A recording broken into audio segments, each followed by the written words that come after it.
আসসালামু আলাইকুম সম্মানিত বন্ধুগণ, দেখতেছেন এখানে গরুর টিকিয়া কাবাব বানানোর কাজ চলতেছে। এদিকে আমি গোস্ত ম্যারিনেট করার জন্য সমস্ত মশলা গোস্তর মধ্যে দিয়ে দিচ্ছি। এখানে দিয়ে দেবো এলাচ, দারচিনি, তারপরে রসুন বাটা দিয়ে দিলাম। আমি এখন দেখতেছেন আমি এখন দিয়ে দিব আদা ব্লেন্ডার করে আদা দিয়ে দিচ্ছি।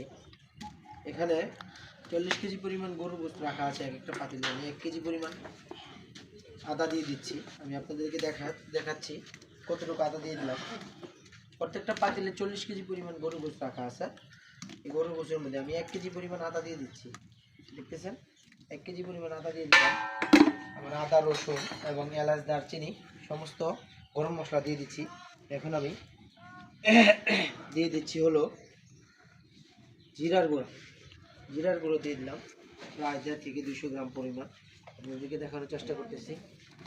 আমি এখন দিয়ে দিচ্ছি ধনিয়ার ফাঁকি প্রায় 80 গ্রামের মতন ধনিয়ার ফাঁকি দিয়ে দিচ্ছি। আপনারা যে যেখান থেকে দেখতেছেন অবশ্যই আমাদের ভিডিওটা ভালো লাগলে আমাদের জন্য দোয়া করবেন। আমি দিয়ে দিচ্ছি এটা হলো জয়ফল বাটা। এখানে আছে হলো জয়ত্রী গুঁড়া, এটা হলো জয়ত্রী। আমি দিয়ে দিলাম।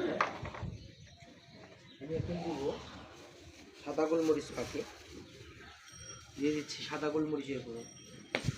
আপনারা যে যেখান থেকে আমাদের রেসিপিটা দেখতেছেন অবশ্যই লাইক, কমেন্ট, শেয়ার করবেন। এখানে বাদাম পাতা ছিল, ওটাও আমি দিয়ে দিচ্ছি। এই সর্বশেষ দিয়ে দিচ্ছি হলুদের গুঁড়ো। এখানে 40 কেজি পরিমাণ গরুর গোস্ত রাখা আছে। আমি 200 গ্রামের উপরেও হলুদের ফাঁকি দিয়ে দিব। আমি আপনাদেরকে দেখানোর চেষ্টা করতেছি। 200 গ্রামের উপর হলুদের ফাঁকি দিয়ে দিচ্ছি।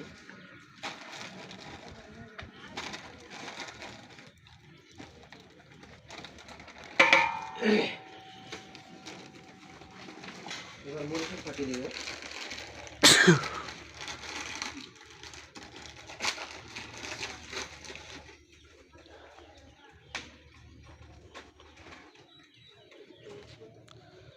সম্পূর্ণটা রাঁধুনি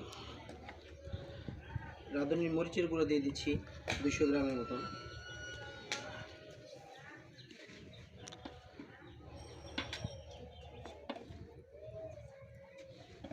দেখছেন 200 গ্রামের উপরে দিয়ে দিচ্ছি। আমি এখন তেল দিয়ে দিব। এটা প্রায় 2 কেজি পরিমাণ তেল দিয়ে দিচ্ছি।